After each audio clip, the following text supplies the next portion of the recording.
Hello hello hello, क्या हालचाल। मैं हूं आपका फिजिक्स टीचर मुकेश चौधरी और मैं स्वागत करता हूं आप सभी का मेरे YouTube channel dive into physics पे। डियर स्टूडेंट्स, आगे बढ़ने से पहले वीडियो को एक बार लाइक और शेयर जरूर कर दीजिएगा। अपने फीडबैक्स या फिर डाउट्स कमेंट सेक्शन में मेंशन करिएगा। और हाँ, इस वीडियो को सब्सक्राइब जरूर कर देना, क्योंकि हमारा पढ़ाई के लिए आपके प्रति मोटिव यही रहता है कि पढ़ाई ऐसी हो जो दिमाग में छप जाए, that is study that means. तो चलिए डियर स्टूडेंट्स, इसी के साथ हम लोग हमारी motion in a plane and projectile motion की डीपीपी नंबर 2 को कंटिन्यू करते हैं। तो चलिए यहाँ पर अब हम लोग इसके क्वेश्चन सॉल्व करना स्टार्ट करते हैं।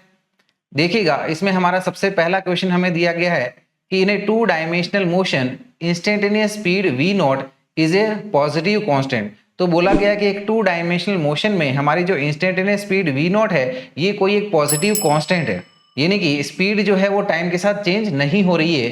Then which of the following are necessarily true. तो नीचे दिए गए हमारे चार स्टेटमेंट्स में से वो कौन सा स्टेटमेंट होगा जो एकदम सही स्टेटमेंट होगा। स्टेटमेंट्स क्या क्या है कि the average velocity is not zero at any time, कि एवरेज वेलोसिटी किसी भी टाइम पर जीरो नहीं होगी। दूसरा स्टेटमेंट है कि average acceleration must always vanish, कि एवरेज एक्सेलरेशन हमेशा खत्म होना चाहिए, यानी कि जीरो हो जाना चाहिए। C displacements in equal time intervals are equal, यानी कि इक्वल टाइम इंटरवल में हमेशा ही इक्वल डिस्प्लेसमेंट कवर की जाएगी। और option D which is equal path lengths are traversed in equal intervals, यानी कि इक्वल टाइम में इक्वल डिस्टेंसेस कवर की जाएगी। तो डियर स्टूडेंट्स, जैसे कि हमारा मोशन जो है वो टू डायमेंशनल प्लेन में हो रहा है, तो फॉर कन्वीनियंस लेट अस से कि हम लोग इसको एक सर्कुलर मोशन कंसिडर कर लेते हैं और उस हिसाब से अब इस सिचुएशन को एनालाइज करते हैं जहां पर पार्टिकल की जो स्पीड है वो तो हमारी कांस्टेंट है। तो इसके लिए अब अगर हमारा पहला स्टेटमेंट देखें, क्या दिया गया है कि the average velocity is not zero at any time, कि एवरेज वेलोसिटी किसी भी टाइम पर जीरो नहीं होती है। तो अगर ये पार्टिकल पूरा घूम के वापस यहीं पर आ जाए तो पूरा डिस्प्लेसमेंट कितना हो जाएगा, ऑब्वियसली जीरो हो जाएगा। तो एवरेज वेलोसिटी क्या हो जाएगी, total displacement upon total time taken, total displacement तो जीरो हो गया है, therefore average velocity will be zero, right. तो ये हमारा स्टेटमेंट गलत हो गया। दूसरे स्टेटमेंट को देखते हैं कि average acceleration must always vanish, कि एवरेज एक्सेलरेशन हमेशा ही खत्म हो जाना चाहिए। ऐसा भी कोई जरूरी नहीं है, जैसे इस पॉइंट से लेके इस पॉइंट तक अगर हम लोग बात करें तो हर पॉइंट पर वेलोसिटी चेंज हो रही है, और वेलोसिटी अगर चेंज हो रही है यानी कि ऑब्वियसली एक्सेलरेशन है। और सर्कुलर मोशन में एक हमारे पास एक्सेलरेशन जो हमेशा रहता है वो कि हमारे पास में सेंट्रीपिटल एक्सेलरेशन रहता है, यानी कि at any time centripetal acceleration in this motion will be present. चलिएगा ऑप्शन डी को एनालाइज करते हैं, सी को एनालाइज करते हैं। ऑप्शन सी क्या कह रहा है कि displacements in equal time intervals are equal, कि इक्वल टाइम इंटरवल्स में डिस्प्लेसमेंट हमारा इक्वल होगा। ऐसा भी कोई जरूरी नहीं है, अगर हमारे पास में ये जो पार्टिकल है कोई और वे में चलता, या फिर इस केस के भी देख लेते तो हर इक्वल टाइम इंटरवल्स में डिस्प्लेसमेंट की जो है वो डायरेक्शन चेंज हो रही है, जैसे यहां से लेके यहां पॉइंट तक, यहां से लेके यहां पॉइंट तक, यहां से लेके यहां पॉइंट तक। तो यहां पर टाइम इंटरवल सेम है लेकिन डिस्प्लेसमेंट की देखिए लगातार ये डायरेक्शन चेंज हो रही है, तो ऑब्वियसली हमारा डिस्प्लेसमेंट भी सेम नहीं है। और चौथा स्टेटमेंट देखें कि equal path lengths are traversed in equal intervals. Path यानी कि आपका स्केलर क्वांटिटी है, देयरफॉर हम लोग ये इजीली कह सकते हैं कि अगर हमारी स्पीड कांस्टेंट है तो सेम टाइम में हमारी सेम डिस्टेंस कवर करी जाएगी, यानी कि ऑब्वियसली हमारा जो करेक्ट स्टेटमेंट हो गया है वो हमारा ऑप्शन डी हो गया है। तो इसके बारे में दो लाइन लिख लीजिएगा, दैट इज कि speed v naught is equal to ds by dt हो गया। और हम लोग यहां पर कह सकते हैं कि since speed is a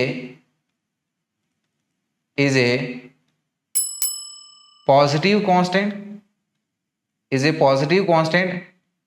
hence in this situation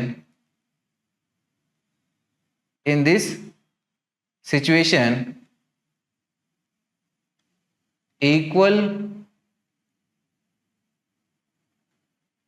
path lengths are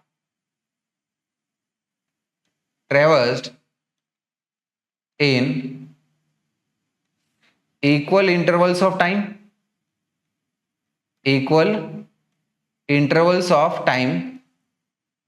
by the moving object, right. तो यानी कि कहा गया है कि हमारी स्पीड जो है that is ds by dt ये कांस्टेंट है, और क्योंकि ये एक पॉजिटिव कांस्टेंट है तो इसलिए हम लोग कह सकते हैं कि इक्वल टाइम इंटरवल्स में हमारे इक्वल पाथ लेंथ कवर्ड होंगे बाय दिस मूविंग ऑब्जेक्ट। तो ऑब्वियसली आंसर हमें मिल चुका है, that is our option D which says that equal path lengths are traversed in equal intervals, right. तो आई होप इसमें कोई कंफ्यूजन नहीं हुई होगी आपको। तो चलेंगे आगे बढ़ेंगे, अगले सवाल पे आएंगे। डियर स्टूडेंट्स यहाँ पर देखिएगा अगला जो सवाल है वो एग्जैक्टली हमारे पहले वाले सवाल के जैसा ही है, लेकिन यहाँ पर ऑप्शंस थोड़े अलग है। तो चलिएगा अब हम लोग इसी क्वेश्चन को अलग तरीके से एनालाइज करते हैं या फिर इन ऑप्शंस के अकॉर्डिंगली इसको समझेंगे। तो दूसरा क्वेश्चन हमारा क्या कह रहा है कि in a two dimensional motion instantaneous speed v naught is a positive constant, कि टू डायमेंशनल मोशन में हमारी इंस्टेंटेनियस स्पीड v नॉट एक पॉजिटिव कांस्टेंट है, एग्जैक्टली जैसे हमें पहले क्वेश्चन में दिया था। Then which of the following are necessarily true, तो कौन सी स्टेटमेंट है जो कि डेफिनेटली हमारी सही होगी। तो देखिएगा इसको भी हम लोग चाहे तो वैसे एनालाइज कर सकते हैं सर्कुलर मोशन के अकॉर्डिंगली, और यहाँ पर साथ साथ ऑप्शन देखते जाते हैं। ऑप्शन ए क्या दिया गया है कि the acceleration of the particle is zero. तो अगर हम लोग इसको सर्कुलर मोशन या फिर आपका मान लीजिएगा कोई कर्व पाथ जिस इस दौरान पर आ रहा है तो वहां पर एक एक्सेलरेशन जो हमेशा लगेगा that will be centripetal acceleration. तो एक्सेलरेशन तो हमारा पार्टिकल का जीरो हो ही नहीं सकता, ठीक है ना, या फिर कोई जरूरी नहीं हो कि वो जीरो हो। ऑप्शन बी क्या कह रहा है कि the acceleration of the particle is bounded, कि एक्सेलरेशन पार्टिकल का एक्सेलरेशन जो बाउंडेड है या फिर फिक्स्ड है, ऐसा भी बिल्कुल नहीं है, ठीक है ना। सेंट्रीपिटल एक्सेलरेशन जो है उसका मैग्नीट्यूड भले ही कांस्टेंट हो लेकिन उसकी डायरेक्शन लगातार चेंज होती रहती है, ठीक है। ऑप्शन सी देखते हैं कि the acceleration of the particle is necessary in the plane of the motion, तो जो पार्टिकल का एक्सेलरेशन रहेगा वो डेफिनेट है कि हमारा प्लेन के अंदर ही रहेगा। ऑब्वियसली एक्सेलरेशन हमारा प्लेन के अंदर ही रह रहा है क्योंकि ये एक टू डायमेंशनल मोशन हो रहा है, राइट। तो ऑप्शन हमारा जो सी है वो करेक्ट हो जाएगा। और ऑप्शन डी क्या कह रहा है कि the particle must be undergoing a uniform circular motion, भाई ऐसा भी कोई जरूरी नहीं है, इक्वल पाथ लेंथ कवर कर रहा है तो वो कैसे भी जा सकता है, कोई जरूरी नहीं है कि वो यूनिफॉर्म सर्कुलर मोशन ही करे। यूनिफॉर्म सर्कुलर मोशन यानी कि ऐसा सर्कुलर मोशन जिसकी स्पीड कांस्टेंट बनी रहे, राइट। तो ये भी कोई बाउंडेशंस तो है नहीं, तो इसीलिए ऑब्वियसली हमारा ऑप्शन सी करेक्ट हो जाएगा। और इसमें लिख लीजिएगा कि as motion is a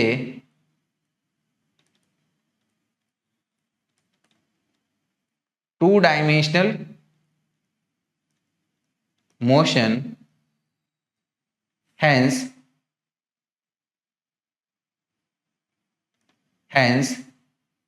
acceleration of the particle will also be in the plane of motion, इस प्रकार से। तो सही आंसर क्या मिल जाएगा हमें, option C, that is the acceleration of the particle is necessarily in the plane of motion, ठीक है। चलेंगे अगले वाले क्वेश्चन पे आएंगे। अगला क्वेश्चन देखिएगा क्या कह रहा है कि particle velocity changes from 2i cap minus 3j cap metre per second to 3i cap minus 2j cap metre per second in 2 second. एक पार्टिकल की हमारी ये इनिशियल वेलोसिटी से ये फाइनल वेलोसिटी हो रही है कितने टाइम में, 2 सेकेंड में हो रही है। आगे क्या कहा गया कि if its mass is 1 kg the acceleration in metre per second square is, तो अगर इस पार्टिकल का मास हमारा 1 किलोग्राम है तो बताइएगा कि इस पार्टिकल का एक्सेलरेशन हमारा मीटर पर सेकेंड स्क्वायर में कितना हो जाएगा। तो dear students, as we know acceleration is your rate of change of velocity, that is final velocity minus initial velocity upon time taken for this change, right. तो final velocity हमारी हमें कितनी दे रखी है, this is 3i cap minus 2j cap minus initial velocity which is 2i cap minus 3j cap divided with time which is 2 second is equals to, right। ये देखिएगा इसको एज इट इज लिखिएगा, क्या हो जाएगा ये हमारा 3i cap minus 2j cap minus अंदर में मल्टीप्लाई कर लेंगे तो क्या आ जाएगा ये minus 2i cap plus 3j cap whole divided with time which is 2 second. चलिएगा यहां पर देखिएगा ये क्या आ जाएगा 3i cap minus 2i cap, यानी कि ये आ गया हमारा i कैप, न्यूमरेटर में आ गया i कैप, फिर minus 2j cap plus 3j cap, यानी कि ये हो गया हमारे पास में जे कैप डिवाइडेड विथ 2। चलिए इसको ऑप्शन में देख लीजिएगा। ऑप्शन में अगर चेक करें तो हम लोग कह सकते हैं कि हमारा ऑप्शन बी जो है इसके अकॉर्डिंगली एकदम करेक्ट आंसर है। चलेंगे अगले सवाल पे आएंगे। अगला सवाल which is our question number 4 कह रहा है कि a projectile is thrown at an angle theta with the horizontal and its range is r1। कि कोई एक प्रोजेक्टाइल है जिसको हमने हॉरिजॉन्टल से थीटा एंगल पर फेंका है और इसकी रेंज हमारी r1 है। It is then thrown at an angle theta with vertical and the range is r2। देन इसके बाद में इसको वर्टिकल से उसी थीटा एंगल से फेंका है, तो बताइएगा अब हमारी जो रेंज है R2 ये कितनी हो जाएगी। तो डियर स्टूडेंट्स इस सिचुएशन को एनालाइज करिएगा। जैसे कि हमें पहले बोला गया है कि हमारे पास में जो प्रोजेक्टाइल है इसको हमने ग्राउंड से ये थीटा एंगल पे फेंका है, तो ऑब्वियसली ये कुछ ऐसे जाके यहाँ पर गिर जाएगा और ये इसकी रेंज R1 हमें बताई गई है। दूसरी सिचुएशन में बोला गया कि अब हमने इसको वर्टिकल से थीटा एंगल पर फेंका है, तो वर्टिकल से अगर हमने इसको थीटा एंगल पर फेंका है तो हॉरिजॉन्टल से कितना आ जाएगा ये हमारा, this will be 90 minus theta, right. 90 minus theta यानी कि ये हमारा थीटा एंगल का डेफिनेटली कॉम्प्लीमेंट्री हो गया। यानी कि अगर ये थीटा और ये वाला एंगल हम लोग ऐड करें तो हमें वापस 90 डिग्री मिल जाएगा, और कोई भी दो एंगल का सम 90 डिग्री हो तो वो दोनों एंगल्स एक दूसरे के कॉम्प्लीमेंट्री एंगल्स कहलाते हैं। और प्रोजेक्टाइल मोशन में हमें ये प्रॉपर्टी पता है कि कोई भी कॉम्प्लीमेंट्री एंगल्स की रेंज सेम होती है। तो अगर पहला वाला एंगल हमारा थीटा है, दूसरा अगर 90 माइनस थीटा है जो कि पहले वाले का कॉम्प्लीमेंट्री एंगल है, तो ऑब्वियसली ये हाइट और टाइम ऑफ फ्लाइट इसकी अलग होगी, लेकिन हॉरिजॉन्टल जो रेंज होगी जो यहाँ पर अब R2 बोली गई है वो R1 के बराबर ही होगी। I hope I am making a clear cut statement to you. तो इसके बेसिस पर हम लोग क्या कह सकते हैं कि हमारा थीटा 1 जो है वो थीटा है, और थीटा 2 जो हो जाएगा हॉरिजॉन्टल से ये क्या आ जाएगा 90 माइनस थीटा हो जाएगा। देयरफॉर वी कैन से कि r theta will definitely be equals to r 90 minus theta. ठीक है ना, कॉम्प्लीमेंट्री एंगल्स के लिए हमारी हॉरिजॉन्टल रेंज सेम होती है, so we can say r theta हमारी r1 बताई गई है और r 90 माइनस थीटा हमको r2 बताई गई है, तो दोनों ही रेंजेस हमारी सेम हो जाएगी। तो करेक्ट आंसर हो गया option C which is R1 will be equals to R2 के बराबर, राइट। चलिएगा अगले क्वेश्चन पे आएंगे हम लोग। अगला क्वेश्चन देखिएगा क्या दिया गया है कि figure shows 4 paths for a kicked football. Figure में हमें एक फुटबॉल को 4 अलग अलग एंगल से किक किया है, ठीक है ना, उसको यहां पर बताया गया है। Ignoring the effect of air on the flight rank the path according to initial horizontal velocity component highest first. तो एयर रेजिस्टेंस को यहां पर इग्नोर करते हुए बताइएगा कि कौन सी सिचुएशन में हमारी हॉरिजॉन्टल रेंज सबसे ज्यादा होगी। तो डियर स्टूडेंट्स अगर हम लोग यहां पर डायग्राम को एनालाइज करें तो देखिएगा सबकी जो हाइट है वो सेम है। अगर हाइट सबकी सेम है तो ऑब्वियसली हमारी जो भी इनिशियल वेलोसिटी से इस फुटबॉल को किक किया होगा उसकी वर्टिकल वेलोसिटी का कंपोनेंट चारों ही केस में सेम रहा होगा, यानी कि यूवाई हमारा सेम है। ठीक है, तो चलिए यूवाई सबके लिए क्या हो गया, कांस्टेंट हो गया, सबके लिए सेम हो गया। और रेंज के लिए हमें फॉर्मूला पता है कि range is given by 2u² sin theta cos theta by g, या फिर हम लोग इसको यूं भी कह सकते हैं it is equal to 2ux uy by g. ux is where u cos theta is the horizontal component of initial velocity and u sin theta is the vertical component of initial velocity। तो क्योंकि यहां पर g constant है, 2 constant है और uy भी constant है, तो रेंज जो है वो हमारी जो है इनिशियल वेलोसिटी का हॉरिजॉन्टल कंपोनेंट के ऊपर में डिपेंड कर रहा है। तो यानी कि जिसकी रेंज ज्यादा होगी उसकी इनिशियल वेलोसिटी का हॉरिजॉन्टल कंपोनेंट भी ज्यादा रहेगा, right. So here we can say range is directly proportional to the horizontal component of initial velocity. तो जिसकी रेंज ज्यादा है कौन से की, फोर्थ की, फिर उससे कम हमारे थर्ड की, फिर उससे कम हमारा 2 की, और फिर इसके सबसे कम हमारी 1 की, यानी कि फोर्थ की इनिशियल वेलोसिटी का हॉरिजॉन्टल कंपोनेंट सबसे ज्यादा, फिर उससे कम थर्ड का, उससे कम सेकंड का, उससे कम 1 का। तो हाईएस्ट फर्स्ट बताना है, तो ऑप्शन हो जाएगा 4 3 2 1, जिसको हम लोग हमारे ऑप्शन डी में ऑब्जर्व कर सकते हैं, राइट।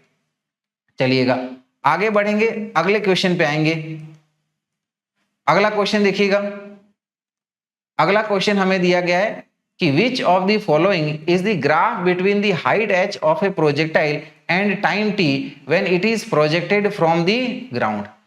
तो यहां पर हमें बोला गया है कि एक प्रोजेक्टाइल है, ठीक है, जिसको हमने ग्राउंड से प्रोजेक्ट किया गया है, और इसमें आपको बताना है कि प्रोजेक्टाइल की हाइट और उसके टाइम के बीच में किस प्रकार का ग्राफ बनेगा, ठीक है। तो देखिएगा यहां पर हमारी सिचुएशन को एनालाइज करते हैं।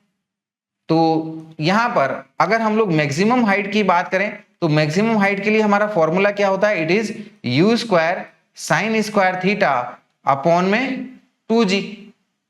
तो ऑब्वियसली हाइट जो है ये हमारी साइन स्क्वायर थीटा के ऊपर में डिपेंड कर रही है, तो इसीलिए हाइट का जो ग्राफ होगा वो ऑब्वियसली साइन स्क्वायर थीटा के जैसा होगा। So we can say therefore the path of maximum height will be like that of sign square theta. तो साइन स्क्वायर थीटा का जैसा ग्राफ हमको ऑप्शन सी में दिख रहा है, तो करेक्ट आंसर हो जाएगा हमारा ऑप्शन सी, राइट।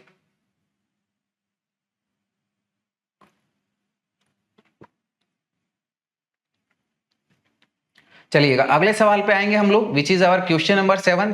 क्वेश्चन नंबर 7 क्या कह रहा है कि which of the following is the altitude time graph for a projectile thrown horizontally from the top of the tower. तो अगर हम लोग किसी प्रोजेक्टाइल को टावर के टॉप से फेंकते हैं, ठीक है ना, हॉरिजॉन्टली, तो उसका हाइट के और टाइम के हिसाब से ग्राफ किस तरीके से बनेगा वो हमें बताना है। तो डियर स्टूडेंट्स, क्योंकि हमने इसको हॉरिजॉन्टल पे फेंका है तो इसकी इनिशियल वेलोसिटी का वर्टिकल कंपोनेंट ऑब्वियसली 0 है। तो अगर हम लोग वर्टिकल डायरेक्शन में second equation of motion apply करें तो उसके लिए हम लोग कह सकते हैं कि the height covered will be equals to, right, it will be equals to half g t square, क्योंकि सेकंड इक्वेशन ऑफ मोशन से s is equals to u i t plus half a t square होता है। तो यहाँ पर initial velocity का vertical component हमारा 0 है, तो height covered will be simply equals to half g t square, right. तो यहां पर हम लोग देख सकते हैं कि जो हाइट है, ठीक है ना, या फिर अल्टीट्यूड जो है वो टाइम के स्क्वायर के ऊपर डिपेंड कर रही है, यानी कि ये एक टाइम के फॉर्म में क्वाड्रेटिक इक्वेशन है। तो डेफिनेटली इसका जो ग्राफ रहेगा वो पैराबोलिक रहेगा, और वो हमने इस ऑब्जेक्ट को जो ऑलरेडी कुछ हाइट से फेंका है, तो टाइम के साथ में इसकी जो हाइट है वो लगातार डिक्रीज होती जाएगी, क्योंकि ये हमारे पास में नीचे की तरफ जा रहा है। तो इसी ग्राफ को डिनोट करते हुए हम लोग देख सकते हैं कि हमारा ऑप्शन डी एकदम करेक्ट हो जाएगा। So therefore we can say कि graph between altitude and time will be parabolic. तो सही आंसर क्या हो गया हमारा ऑप्शन डी, इस प्रकार से। चलिएगा आगे बढ़ेंगे, अगले सवाल पे आएंगे। अगला सवाल देखिएगा, क्वेश्चन नंबर 8 कह रहा है कि the horizontal range of a projectile fired at an angle of 15 degree is 50 metre. कि अगर हम लोग कोई एक प्रोजेक्टाइल को हॉरिजॉन्टल से 15 डिग्री एंगल पर फायर करते हैं तो उसकी हॉरिजॉन्टल रेंज हमें 50 मीटर मिलती है। फिर कहा गया है कि if it is fired with the same speed at an angle of 45 degree it's range will be. अगर हम लोग इस प्रोजेक्टाइल को वापस से इसी स्पीड से प्रोजेक्ट करें, लेकिन अब हम लोग इसको ग्राउंड से 45 डिग्री एंगल पर प्रोजेक्ट कर रहे हैं, तो इसकी नई रेंज कितनी हो जाएगी। पहले कितनी थी 50 मीटर, अब कितनी एंगल है हमारे पास में 45 डिग्री के लिए रेंज क्या होगी ये हमको बताना है। तो डियर स्टूडेंट, जैसे कि हमें रेंज का फॉर्मूला पता है, राइट, तो पहली वाली सिचुएशन में देखते हैं रेंज का फॉर्मूला। तो ये हो गया you square sine 2 theta 1 by ये जी, वैल्यूज पुट करेंगे, you square sine 2 into theta कितना था हमारा 15 डिग्री डिवाइडेड बाय जी की वैल्यू 10, तो ये हो गया you square sign 30 degree divided with 10 हो गया। और साइन 30 डिग्री की वैल्यू क्या होती है, इट इज 1/2। तो ये डिवाइडेड बाई 10, ये 10 2 नीचे आके 2 इंटू 10 यानी कि 20 हो जाएगा, तो ये बन जाएगा you square by 20। So from here we can say u square is equals to 20 into r1. So we can say u square is equals to r1 into 20, और r1 तो हमारा 50 है, तो 50 into 20 यानी कि ये आ गया हमारे पास में 1000। ठीक है, तो u स्क्वायर की वैल्यू हमारे पास में 1000 आ गई। ये u स्क्वायर जो है हमारा सेकंड रेंज को कैलकुलेट करने में काम आएगा। तो रेंज R2 क्या हो जाएगा, u तो चेंज नहीं हो रहा है, so this is u square sine 2 theta 2 divided with g। So u square हमारे पास कितना आया 1000 इंटू साइन 2 इंटू अब थीटा कितना है 45 डिग्री डिवाइडेड विथ 10 कर लेंगे, तो देखिएगा ये 1000 का ये 10 से 10 कट गया हमारे पास में, और कितना आ रहा है, ये आ जाएगा हमारे पास में 100, राइट। 2 इंटू 45 डिग्री 90 डिग्री, और हमें पता है कि साइन 90 डिग्री की वैल्यू 1 होती है, तो सिंपली 100 इंटू 1 यानी कि ये आ जाएगा हमारे पास में 100 मीटर इसकी अब की रेंज, जब हमने इसको ग्राउंड से 45 डिग्री एंगल पर फेंका है। तो सही आंसर हो गया option C which is 100 metre. चलिएगा अगले सवाल पे आते हैं। अगला सवाल which is question number 9। Question number 9 कह रहा है कि a body is thrown horizontally from the top of a tower of height 5 metre. कि कोई एक बॉडी है जिसको हमने टावर के टॉप से, जिसकी हाइट 5 मीटर है, वहां से इस बॉडी को हॉरिजॉन्टली फेंका है। It touches the ground at a distance of 10 metre from the foot of the tower. तो ये ग्राउंड को जब टच करती है बॉडी, तो टावर से 10 मीटर की दूरी पे गिरती है। So the initial velocity of the body is, body का इनिशियल वेलोसिटी क्या रहा होगा, ये हमसे पूछा गया और बोला गया है कि जी की वैल्यू आप 10 मीटर पर सेकेंड स्क्वायर लीजिए। तो डियर स्टूडेंट्स हमारे सिचुएशन को एनालाइज करते हैं। लेट अस से कि ये हमारा ग्राउंड है यहां पर, ये इस प्रकार से, और इसके ऊपर में एक हॉरिजॉन्टल टावर है, ये हमारा हॉरिजॉन्टल टावर। इस टावर की हाइट हमें दे दी गई है, ठीक है, इसकी हाइट हमें दे दी गई है, कितनी दी गई है, this is 5 metre, this is 5 metre. और इस टावर से कोई एक बॉडी, लेट अस से ये बॉल को हमने हॉरिजॉन्टल डायरेक्शन में फेंका है, यानी कि ग्राउंड के साथ में एंगल हमारा कितना है 0 डिग्री। तो ये जो है ऑब्वियसली इस तरह से यहां पर प्रोजेक्टाइल मोशन बनाएगा, क्योंकि थ्रू आउट इट्स मोशन इसके ऊपर में acceleration due to gravity g नीचे की तरफ एक्ट कर रही है। तो इसके वजह से ये इस तरह से एक पैराबोलिक पाथ बनाते हुए फाइनली जो है ग्राउंड को इस पॉइंट पर हिट करेगी। और जब ये ग्राउंड को हिट कर रही है तो टावर से इसकी दूरी 10 मीटर है, ये हमें क्वेश्चन में दिया गया है लाइक दिस। तो हमें क्या बताना है कि इस u की वैल्यू यानी कि इनिशियल वेलोसिटी क्या है। तो रेंज है हमारे पास में, और रेंज के लिए हमारे पास में फॉर्मूला है, this is u into time of light. Time of light क्या हो जाएगा 2h/g। तो वैल्यूज पुट करते हैं, r है हमारे पास में 10, u is unknown which we need to find, ये 2 इंटू हाइट हमारी टावर की 5 है और g की वैल्यू 10 है। तो यहां पर ये देखिएगा 5 ने 10 को 2 टाइम्स कैंसिल आउट किया, ये 2 से 2 कट गया, यानी कि ये √1 यानी कि सिंपली 1 हो गया। देयरफॉर वी कैन से कि initial velocity is equals to 10 metres per second. तो करेक्ट आंसर आ जाएगा हमारा option C which is 10 metre per second.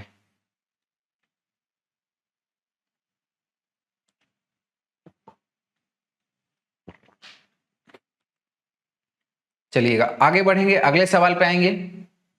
अगला सवाल समझिएगा, क्या दिया गया है कि velocity and acceleration of a particle at some instant of time are v vector is equal to 3i cap plus 4j cap metre per second and a vector is equal to minus of 6i cap plus 8j cap metre per second square respectively. कि किसी particle की कोई भी particular time पर उसकी velocity और acceleration की equation इस प्रकार बताई गई है। तो देखिएगा वेलोसिटी भी कांस्टेंट है, टाइम का टर्म नहीं है, और एक्सेलरेशन भी हमारा कांस्टेंट है, इसमें भी कोई टाइम का टर्म नहीं है। तो वेलोसिटी और एक्सेलरेशन दोनों ही कांस्टेंट है। आगे क्या कहा गया कि at the same instant particle is at origin, maximum x coordinate of the particle will be. तो इसने ओरिजिन से स्टार्ट किया, तो बोला गया है कि इसका मैक्सिमम एक्स कोऑर्डिनेट कितना हो सकता है वो आप बताइए। तो अगर हमें एक्स कोऑर्डिनेट की बात करनी है तो इनिशियल वेलोसिटी की हॉरिजॉन्टल ये एक्स डायरेक्शन की वेलोसिटी और एक्सेलरेशन हमारा एक्स डायरेक्शन में देख लीजिए। तो एक्सेलरेशन जो है वो माइनस एक्स एक्सिस के अलावा एक्ट कर रहा है, और वेलोसिटी जो है वो प्लस एक्स एक्सिस की तरफ एक्ट कर रही है, यानी कि मोशन और एक्सेलरेशन एक दूसरे के अपोजिट है, तो ऑब्वियसली यहाँ पर रिटार्डेशन हो रहा है। तो एक पर्टिकुलर टाइम पर ऑब्जेक्ट जो है हमारा रेस्ट पे आ जाएगा और उसके बाद में डायवर्शन रिवर्स करेगा, राइट। तो यानी कि हमारी सिचुएशन को हम लोग इस तरह से समझ लेते हैं कि लेट अस से कि ये हमारी बॉल है, ठीक है ना, ऑब्जेक्ट है, और इसके पास में हॉरिजॉन्टल डायरेक्शन में हम लोग बात करेंगे कि हमारी जो हॉरिजॉन्टल वेलोसिटी है वो कितनी है, 3 मीटर पर सेकेंड है, और इसके ऊपर जो एक्सेलरेशन लग रहा है इसके मोशन के अपोजिट डायरेक्शन में इस प्रकार से कितना लग रहा है, this is ax is 6 metre per second square. तो ये ऑब्वियसली, ठीक है ना, एक्सेलरेशन मोशन के अपोजिट डायरेक्शन में, तो जैसे जैसे ये हमारी बॉल आगे जा रही है वैसे वैसे इसकी स्पीड कम होती जा रही है, तो एक पर्टिकुलर टाइम पर इसकी स्पीड 0 हो जाएगी, यानी कि वो मोमेंटरीली रेस्ट पे आ जाएगी, यानी कि इसकी वेलोसिटी हमारी 0 हो जाएगी, और उसके बाद में ये अपनी डायरेक्शन रिवर्स करेगी और इस डायरेक्शन में वापस चलती जाएगी, ठीक है। तो हमें यहाँ पर हॉरिजॉन्टल डायरेक्शन में इसकी मैक्सिमम डिस्टेंस बतानी है, यानी कि ये हॉरिजॉन्टल डायरेक्शन का मैक्सिमम डिस्प्लेसमेंट एसएक्स हमें बताना है। तो इसके लिए हम लोग क्या करते हैं, एक्सेलरेशन कांस्टेंट है, तो क्यों ना हम लोग थर्ड इक्वेशन ऑफ मोशन का यूज कर लें, जहां पर हाईएस्ट वेलोसिटी, यहां पर टर्निंग के दौरान पर वेलोसिटी हमारी 0 है। तो थर्ड इक्वेशन ऑफ मोशन का यूज करते हैं, क्या हो जाएगी, v square is equal to u square plus 2ax into horizontal displacement. तो मैक्सिमम डिस्प्लेसमेंट के दौरान पर पार्टिकल की वेलोसिटी हमारी क्या है, 0 है। So from here we can say acceleration हमारा नेगेटिव है, तो ये इधर आ जाएगा, तो क्या आ जाएगा, 2ax sx is equal to ux square, और वी कैन से कि sx is equal to ux square divided by 2ax। ux कितना है, ux हमारा 3 मीटर पर सेकेंड स्क्वायर, तो ये 3 का square divided with 2 into x यानी कि 6। तो देखिएगा ये 3 स्क्वायर यानी कि ये हो गया हमारा 3 इंटू 3 डिवाइडेड बाई 2 इंटू 6 हो गया।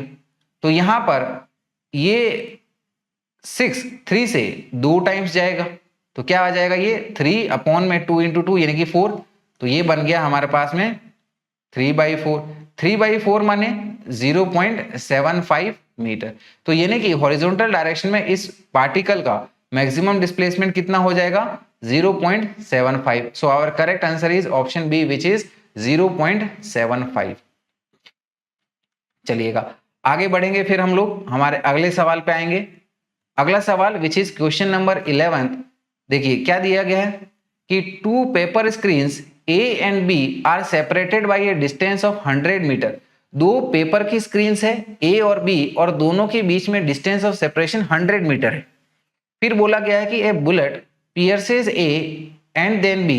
कोई एक बुलेट है, पहले A को, ठीक है ना, वहां से चीरते हुए फिर बाद में B स्क्रीन को चीरेगी, यानी कि उसके अंदर में एक छेद बना के जाएगी। फिर आगे कहा गया है कि the hole in B is 10 centimetre below the hole in A। तो जो B स्क्रीन में छेद बन रहा है वो हमारा A वाली स्क्रीन से जो छेद बना है, उस पे जो है छेद बना है उससे 10 सेंटीमीटर नीचे बनता है, ठीक है। तो आगे क्या बोला गया कि if the bullet is travelling horizontally at the time of hitting A, then the velocity of the bullet at A is. अगर हमारी बुलेट A स्क्रीन को हिट करते टाइम पर हॉरिजॉन्टली चल रही थी, तो बताइएगा हमारी जो बुलेट A है इसकी वेलोसिटी क्या होगी। तो डियर स्टूडेंट्स, एक बार हम लोग हमारे सिचुएशन को डायग्राम में एनालाइज कर लेते हैं। सिचुएशन हमारी इस तरह से है कि हमें बोला गया है कि ये जो हमारी ए स्क्रीन है, ठीक है ना, और ये हमारी बी स्क्रीन है, इसमें पहले ये जो बुलेट है ए स्क्रीन को चीरते हुए ऐसे जाएगी, हॉरिजॉन्टल डायरेक्शन में ही जा रही है, राइट। और ये हॉरिजॉन्टल डायरेक्शन में लेट अस से इसकी जो स्पीड है ये हमारी vx कंसीडर कर लो। तो obviously acceleration due to gravity जो कि इसके ऊपर नीचे की तरफ एक्ट कर रही है, ये इसको लगातार नीचे की तरफ पुश करते जाएगी, जिसकी वजह से इसका पाथ हमारा इस तरह से पैराबोलिक बनते हुए स्क्रीन बी को यहां पर छेद बनाते हुए निकल जाएगी। और बोला गया है कि जो हमारा दोनों स्क्रीन है उन दोनों के बीच की डिस्टेंस ऑफ सेपरेशन हमारी 100 मीटर है, और जो दूसरी वाली स्क्रीन पे ये जो छेद बना है ये पहले वाले छेद और ये वाले छेद के बीच की सीधी दूरी हमें कितनी 10 सेंटीमीटर बोली गई। So this is 10 centimetre below this point, ठीक है। तो देखिएगा सबसे पहले हम लोग क्या करेंगे कि ए से लेके बी तक पहुंचने में इसको टाइम कितना लगता है वो निकाल लेंगे। वर्टिकल डायरेक्शन में क्या इसके पास कोई इनिशियल वेलोसिटी है? नहीं है। तो वर्टिकल डायरेक्शन में अगर इसके पास में इनिशियल वेलोसिटी नहीं है तो हमारे इस मोशन को अगर वर्टिकल डिस्प्लेसमेंट के अकॉर्डिंगली देखें तो एक्सेलरेशन ड्यू टू ग्रेविटी इसके ऊपर में कांस्टेंट लग रही है। तो 10 सेंटीमीटर को इसको फॉल होने में वर्टिकली किसी ऑब्जेक्ट को फ्री फॉल अगर करा दे 10 सेंटीमीटर के लिए तो वो कितना टाइम लेगा, वही ये बुलेट इस केस में भी टाइम लेगी, राइट। और वो टाइम होता है हमारे पास में t is equal to under root में 2h/g, where height h is the height, g is acceleration due to gravity. तो ये आ जाएगा हमारे पास में, इट इज 2 इंटू h हमारा कितना है 10 सेंटीमीटर, यानी कि 10 इंटू 10 की पावर -2 डिवाइडेड विद ये 10 हो गया इस प्रकार से। तो देखिएगा यहां पर ये हमारा 10 से 10 चला गया, राइट। और अंडर रूट 2 1.414 होता है और 10 की पावर -2 है, तो ये अंडर रूट से बाहर आके 10 की पावर -1 यानी कि 0.1, तो ऑब्वियसली ये हमारा बन जाएगा 0.141 सेकेंड्स, ठीक है। तो अब हम लोग ये निकाल लेंगे कि Vx क्या होगा। Vx क्या हो जाएगा, it is your horizontal direction में कोई एक्सेलरेशन तो लग नहीं रहा, तो Vx क्या हो जाएगा, it is your horizontal distance divided by time taken, ठीक है ना। ए से लेके बी तक टाइम कितना लगा 0.141 second. So we can say कि horizontal speed is equal to horizontal displacement upon time taken. तो हॉरिजॉन्टल डिस्प्लेसमेंट कितना है हमारे पास में 100 है, टाइम टेकन कितना है 0.141। तो इसको सॉल्व करेंगे तो ये वैल्यू आएगी हमारी 709.21 मीटर पर सेकेंड, जिसको हम लोग अप्रोक्सीमेटली क्वेश्चन के अकॉर्डिंगली देखें तो ये हमारा करीब करीब 700 मीटर पर सेकेंड आ जाएगा। तो सही आंसर हमारा आ गया है option D which is 700 metres per second. चलिएगा आगे बढ़ेंगे, अगले क्वेश्चन पे आएंगे। अगला क्वेश्चन देखिएगा, दिया गया है क्वेश्चन नंबर 12, कह रहा है कि two stones having different masses m1 and m2 are projected at an angle alpha and 90 degree minus alpha with same speed from same point। कि हमारे पास में दो स्टोन्स है जिनके मासेस अलग अलग है, क्या क्या है m1 और m2 है, और इनको हमने अल्फा और दूसरा 90 माइनस अल्फा एंगल पर फेंका है। तो ऑब्वियसली ये दोनों एक दूसरे के कॉम्प्लीमेंट्री है और दोनों को सेम स्पीड से सेम पॉइंट पर फेंका है। तो पूछा जा रहा है कि then the ratio of their maximum heights is, तो इनकी मैक्सिमम हाइट का रेशियो क्या होगा ये हमें बताना है। तो dear students, maximum height covered के लिए प्रोजेक्टाइल मोशन के लिए हमें पता है it is given by the formula u square sine square theta upon में 2g। तो u सेम है दोनों स्टोन्स के लिए, 2 कांस्टेंट है, g कांस्टेंट है, यानी कि it is directly proportional to the sine square theta.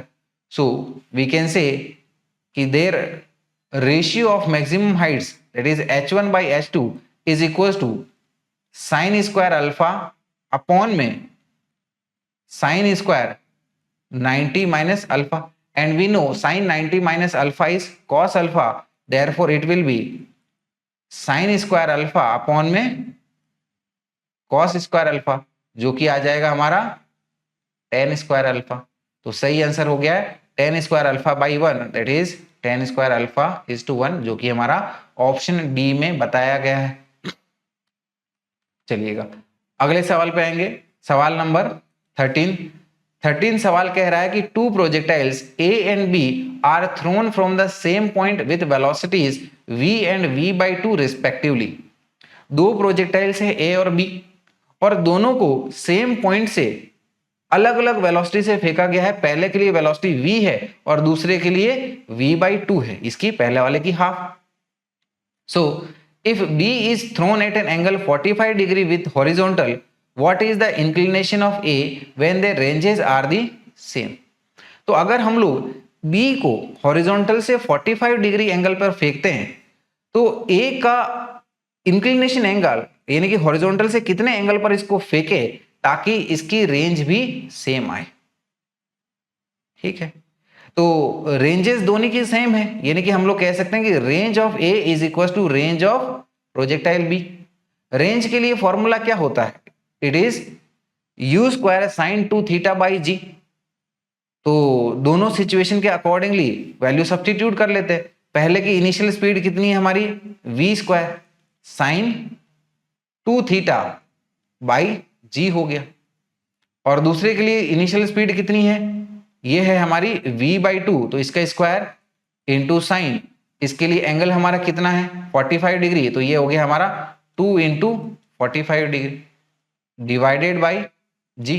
तो यहां पर क्या करिएगा, ये जी से जी को उड़ाइएगा। साइन 2 इंटू 45 तो 90 डिग्री हो गया, और साइन 90 डिग्री की वैल्यू होती है हमारी 1। ठीक है, ये वी स्क्वायर से ये वी स्क्वायर चला गया, यानी कि लेफ्ट हैंड साइड में हमारे पास में क्या बचा? साइन 2 थीटा, और राइट हैंड साइड में क्या बचा? 1/2 का स्क्वायर यानी कि 1/4। तो यानी कि अब हम लोग कह सकते हैं कि 2 theta is equal to sine inverse of 1/4, और वी कैन से कि थीटा इज इक्वल टू ये आ जाएगा हमारा 1/2 साइन इनवर्स 1/4, इस प्रकार से। ठीक है, तो इसको अब हम लोग हमारे ऑप्शन में चेक कर लेते हैं। तो देखिएगा ऑप्शन के अकॉर्डिंगली हम लोग कह सकते हैं कि हमारा ऑप्शन बी जो है एकदम करेक्ट इसका आंसर बता रहा है। तो चलिएगा अगले क्वेश्चन पे आएंगे, विच is question number 14। Question number 14, ठीक है, समझते हैं इसको। कह रहा है कि ये particle moves in the x y plane according to the law x is equals to kt and y is equals to kt into 1 minus alpha t। कि कोई एक पार्टिकल है जो कि एक्स वाई प्लेन में मूव कर रहा है, ठीक है, जिसके x कोऑर्डिनेट और y कोऑर्डिनेट टाइम के साथ इन इक्वेशंस के अकॉर्डिंगली वेरी हो रहे, where k and alpha are positive constants and t is time. तो यहां पर k और अल्फा जो है वो हमारे पॉजिटिव कांस्टेंट है और t जो है वो टाइम को डिनोट कर रही है। So the trajectory of the particle is, तो पार्टिकल की ट्रेजेक्ट्री किस प्रकार होगी? ट्रेजेक्ट्री, ठीक है, यानी कि इक्वेशन ऑफ ट्रेजेक्ट्री की बात हो रही है, और इक्वेशन ऑफ ट्रेजेक्ट्री यानी कि y और x के बीच की रिलेशन, जिसको हम लोग लोकस भी कहते हैं। So here we are given x is equal to kt, x क्या है हमारा? kt। तो यहां से t आ जाएगा हमारे पास में x बाई k। तो इस टाइम t की वैल्यू को क्यों ना हम लोग हमारी y वाली इक्वेशन में सब्स्टिट्यूट कर लेते हैं। y वाली इक्वेशन क्या कह रही है कि y इज इक्वल टू के T into 1 minus alpha T, और t की वैल्यू अब इसमें सब्स्टिट्यूट कर लो, तो ये हो गया k इंटू टी क्या है हमारा? x बाई k है, इंटू 1 माइनस अल्फा t है हमारे पास में x by k is equal to, देखिएगा ये k से k हमने कैंसिल आउट किया, तो क्या बन जाएगी हमारी इक्वेशन? ठीक है ना, अंदर में k x को मल्टीप्लाई करो तो पहला टर्म हो गया हमारा x माइनस ये x into x, x square हो गया, यानी कि ये बन गया minus alpha x square upon में k। तो ढूंढ लीजिएगा अब हम इसको हमारे ऑप्शन में, तो सही आंसर हो गया हमारा option D, which is y is equal to x minus alpha x square by k। चलिए अगले सवाल पे चलेंगे हम लोग। अगला सवाल देखिए क्या कह रहा है। सवाल कह रहा है कि the maximum range of a gun on horizontal terrain is 1 kilometre. कि कोई एक हॉरिजॉन्टल टेरेन पे, हॉरिजॉन्टल ग्राउंड पर मैक्सिमम रेंज हमारी 1 किलोमीटर की है, तो maximum range obviously at theta is equal to 45 degree पे इसको फेंका गया होगा, और मैक्सिमम रेंज के लिए फॉर्मूला क्या आ जाता है कि R max is equal to u square by g. तो इतनी इंफॉर्मेशन हमारे दिमाग में लोड हो जानी चाहिए, ठीक है। फिर क्या बोला गया है कि if g is equal to 10 metre per second square, so what must be the muzzle velocity of the shell, कि अगर acceleration due to gravity g की वैल्यू हमारी 10 मीटर पर सेकेंड स्क्वायर है, तो बुलेट की वेलोसिटी कितनी होनी चाहिए, ठीक है, जो शेल से निकल रहा है, ताकि ये इस मैक्सिमम रेंज को कवर कर सके। तो dear students, as we know our maximum range is given by the formula u square by g. तो अब यहां से u निकाल लेंगे इस फॉर्मूले से, तो u क्या आ जाएगा हमारे पास में, u will be given by under root of, ठीक है ना, R max into g, R max into g, ठीक है। ऑब्वियसली इस g को इधर मल्टीप्लाई किया और दोनों साइड का अंडर रूट किया हमने, तो ये आ गया हमारे पास में। अब वैल्यूज पुट करिएगा, आर मैक्स कितना दिया गया है, दिस इज 1000, इंटू जी कितना है 10, तो ये बन गया हमारा 10,000, यानी कि under root of 10,000 is 100 metre per second. तो करेक्ट आंसर हमारा है option C which is 100 metre per second, right.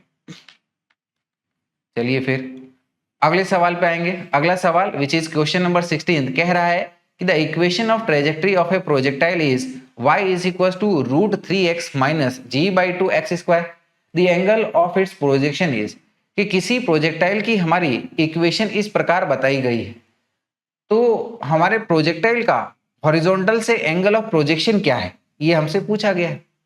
तो डियर स्टूडेंट्स, हमारी इक्वेशन को स्टैंडर्ड इक्वेशन के साथ एनालाइज कर लेंगे। तो इक्वेशन ऑफ ट्रेजेक्ट्री क्या दे रखी है यहाँ पर, root 3x minus g by 2x square. तो क्यों ना हम लोग इस इक्वेशन को हमारा पैराबोला की, ठीक है ना, प्रोजेक्टाइल मोशन की स्टैंडर्ड इक्वेशन के साथ कंपेयर कर लेते हैं। That is we can say कि कंपेयरिंग द गिवन इक्वेशन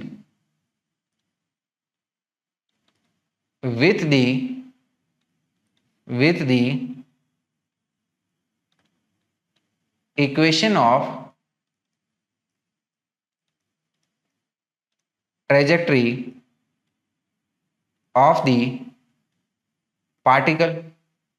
तो प्रोजेक्टाइल मोशन में हमारी इक्वेशन ऑफ ट्रेजेक्ट्री क्या होती है ऑब्लिक प्रोजेक्टाइल के लिए, it is given by y is equal to x tan theta minus g x square upon में 2u square cos square theta, इस प्रकार से। तो अगर हम लोग इसको कंपेयर करें, x मिल गया, तो रूट 3 tan थीटा के बराबर, that is tan theta is equal to root 3।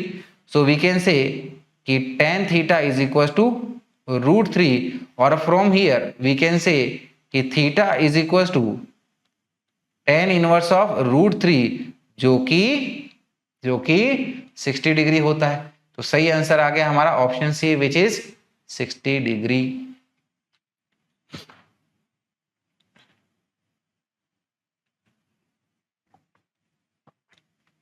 चलिएगा अगले सवाल पे आएंगे। क्वेश्चन नंबर 17 देखिए, कह रहा है कि a projectile is thrown upward with a velocity v naught at an angle alpha to the horizontal, कि कोई एक प्रोजेक्टाइल है जिसको हमने हॉरिजॉन्टल से अल्फा एंगल पे फेंका है with a speed of v naught, the change in velocity of the projectile when it strikes the same horizontal plane is.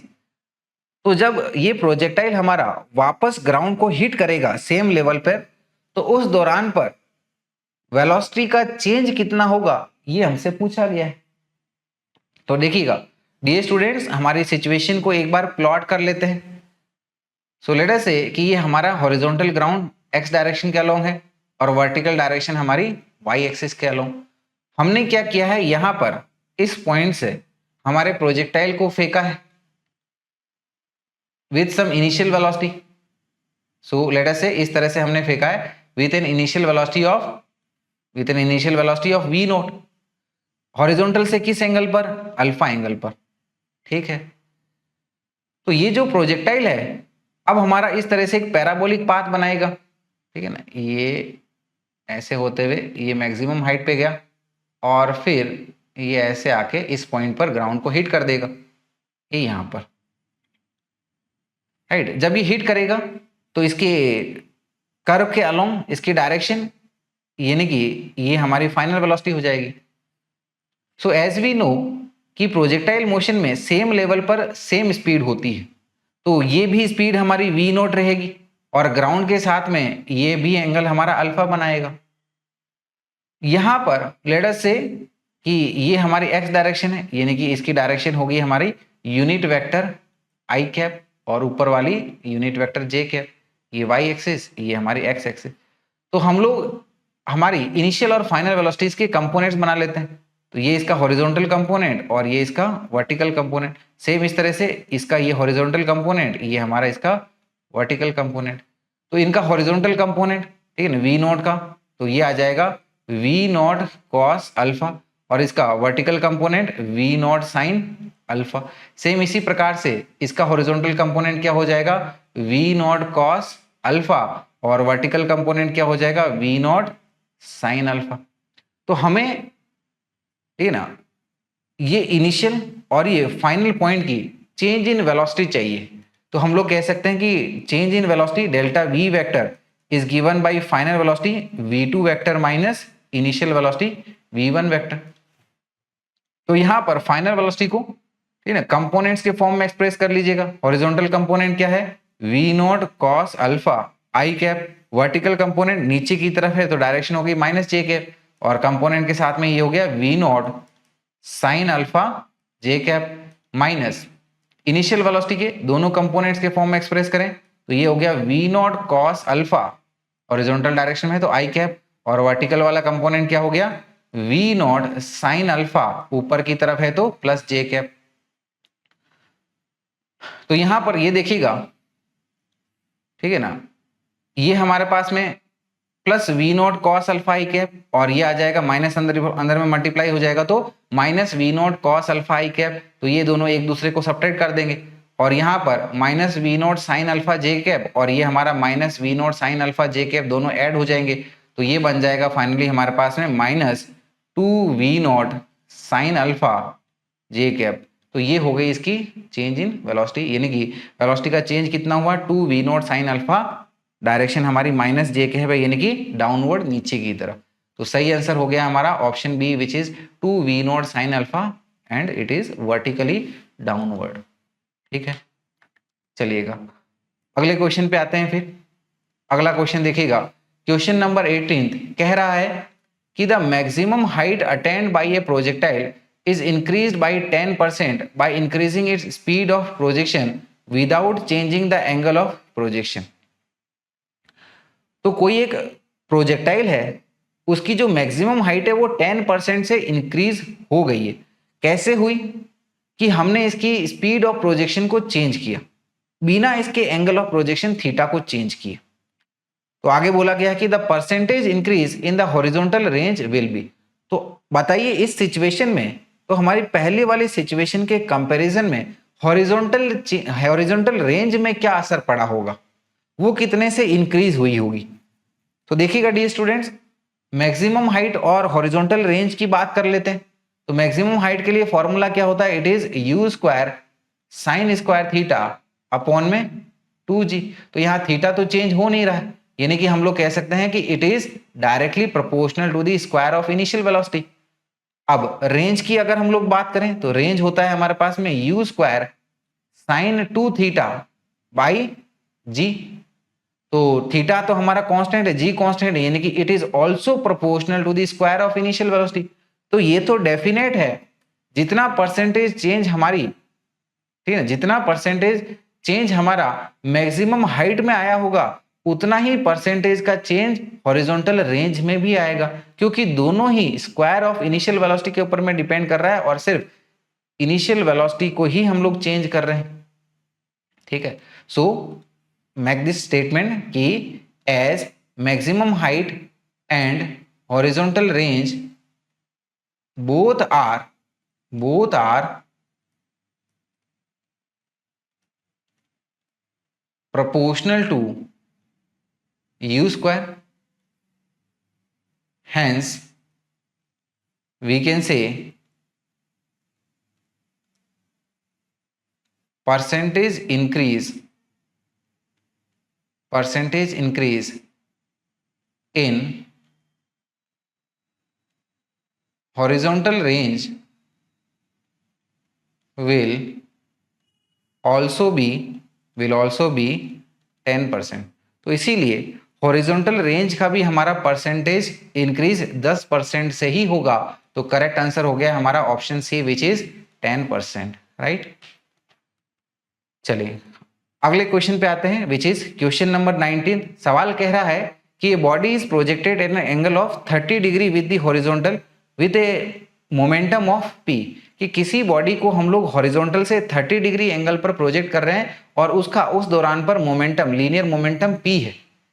At its highest point the magnitude of the momentum is, तो highest point पर हमारे momentum का magnitude कितना हो जाएगा initial momentum के comparison में, ये हमसे पूछा गया। चलिए हमारी सिचुएशन को प्लॉट कर लेते हैं। लेट अस से ये हमारा हॉरिजॉन्टल ग्राउंड है, ये वर्टिकल डायरेक्शन वाई एक्सिस, ठीक है ना, इसको वाई एक्सिस ले लो, ये हमारी एक्स एक्सिस। तो हमने ओरिजिन से, ग्राउंड से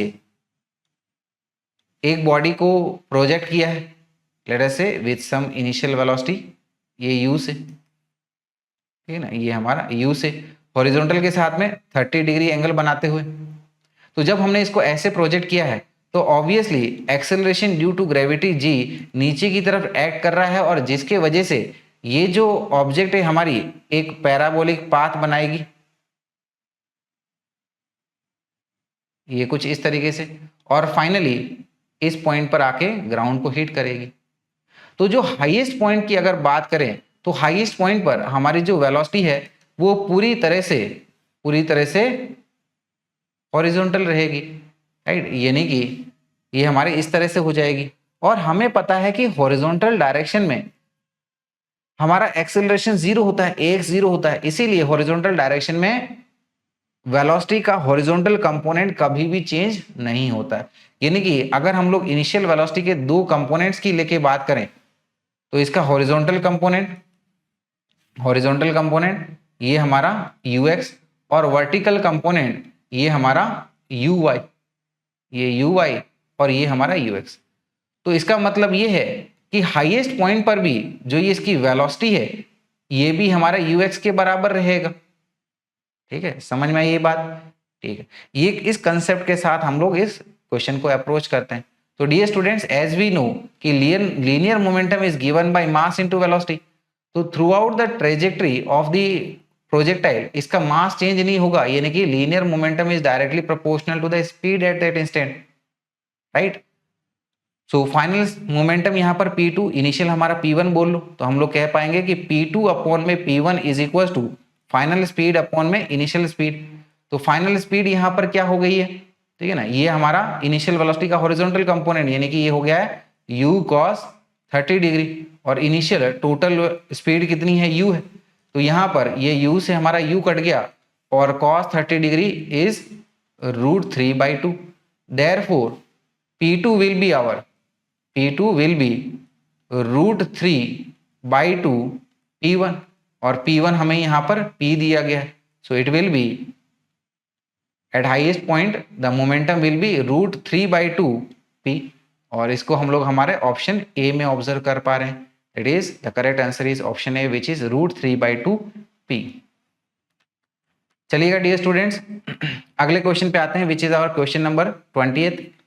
तो डियर स्टूडेंट्स, ये हमारा motion in a plane and projectile motion की सेकंड डीपीपी का, ठीक है ना, पहला वीडियो रहेगा, राइट। यानी कि 20 क्वेश्चन हमने फर्स्ट पार्ट में कवर किए हैं, रिमेनिंग क्वेश्चन हमारे सेकंड पार्ट में अगले वीडियो में कवर अप हो जाएंगे। ठीक है, तो देखिएगा अब हम लोग इस वीडियो का आखिरी क्वेश्चन देखते हैं। क्वेश्चन क्या दिया गया है, क्वेश्चन नंबर 20 कि ये projectile is fired from a ground level at an angle theta about the horizontal, कि यहाँ पर एक प्रोजेक्टाइल को ग्राउंड से, ठीक है ना, यानी कि हॉरिजॉन्टल लेवल से थीटा एंगल पर फायर किया है। The elevation angle phi of the highest point as seen from the launch point is related to theta by the relation. तो एलिवेशन पॉइंट यानी कि मैक्सिमम हाइट पर जब ये पहुंच जाएगा और इनिशियल पॉइंट पर होगा, उन दोनों के बीच की जो सीधी दूरी हॉरिजॉन्टल के साथ एंगल बना रही है उसको हम लोग एलिवेशन पॉइंट फाई कह रहे हैं, और वो हमारा इनिशियल एंगल ऑफ प्रोजेक्शन के साथ क्या रिलेशन बनाएगा इसको हमें बताना है। तो देखिएगा, सिचुएशन को डायग्रामेटिकली एनालाइज करते हैं। लेट अस से ये हमारा हॉरिजॉन्टल डायरेक्शन एक्स डायरेक्शन के अलोंग, और ये हमारी वर्टिकल डायरेक्शन वाई एक्सिस के अलोंग, इस प्रकार से ये एक्स एक्सिस और ये हमारी वाई एक्सिस। तो हमारा जो प्रोजेक्टाइल है इसको ग्राउंड से हमने यहाँ से फेंका है with an initial velocity of you, ठीक है ना, इस प्रकार से हॉरिजॉन्टल से ये थीटा एंगल बनाते हुए, ठीक है। तो जब हम लोग इसको ऐसे फेंकेंगे तो obviously acceleration due to gravity की इन्फ्लुएंस की वजह से ये हमारा एक पैराबोलिक पाथ बनाएगा, पैराबोलिक पाथ, ठीक है ना। ये इस प्रकार से आई इस पॉइंट पे गया और फिर ये ऐसे जाते हुए फाइनली ये यहाँ पर इस पॉइंट पर ग्राउंड को हिट कर देगा। तो हाईएस्ट पॉइंट पर जब होगा ये हमारा प्रोजेक्टाइल, ये यहाँ पर, इसका एंगल ऑफ एलिवेशन हमें कहा गया है कि इट इज फाई। तो यहाँ पर इसका एंगल ऑफ एलिवेशन ये इस तरीके से ग्राउंड के साथ हॉरिजॉन्टल के साथ बना रहा है, वो क्या है, फाई है। तो यहाँ पर हाईएस्ट पॉइंट पर है, तो यानी कि इस दौरान पर ये हमारा मैक्सिमम हाइट कवर कर रहा है, right, this is maximum height h, और स्टार्टिंग पॉइंट से लेके एंडिंग पॉइंट तक इसकी ये मैक्सिमम हॉरिजॉन्टल रेंज r होती है। तो ये इसका मिड पाथ है, आधा रास्ता है। तो यहाँ पर हॉरिजॉन्टली ये हमारा हाफ दी रेंज के दूर पहुंच जाएगा, के बराबर ही आ जाएगा। तो यहाँ पर अब हम लोग देख सकते हैं कि ये वाले ट्राइंगल से, ये वाले ट्राइंगल से अगर हम लोग tan फाई की बात करें तो perpendicular upon base, that is h upon में r/2 हो जाएगा, राइट, ठीक है। तो इसी के साथ आगे बढ़ते हैं हम लोग। सो वी कैन से कि tan phi is equal to maximum height upon में रेंज की रेंज बाई 2, यानी कि r/2, ये बेस इज इक्वल टू ये आ जाएगा हमारे पास में 2h/r, and we know there is a relationship between maximum height and range which is given by h/r is equals to tan θ/4, tan theta यानी कि हमारा एंगल ऑफ प्रोजेक्शन, तो ये 2 एज इट इज, और h/r इज tan θ/4। तो यहाँ पर ये 4 2 से 2 टाइम कैंसल आउट हो जाएगा। So from here we can say कि tan phi is equal to tan θ/2, tan phi is tan θ/2। तो ये हमारी फाई और थीटा के बीच में रिलेशनशिप मिल रही है, और इसको हम लोग हमारे ऑप्शन सी में ऑब्जर्व कर पा रहे हैं, राइट। तो आई होप ये आपको अच्छे से समझ में आया होगा। तो चलिए डियर स्टूडेंट्स, इसी के साथ हम लोग हमारा ये सेशन को कंप्लीट करते हैं, यानी कि motion in a plane and straight line की सेकंड नंबर की डीपीपी के क्वेश्चन नंबर 20 हमने कंप्लीट कर लिए। 21 क्वेश्चन से रिमेनिंग क्वेश्चन को हम लोग हमारे अगले पार्ट में, अगले वीडियो में कवर करेंगे। So till then, good bye and take care.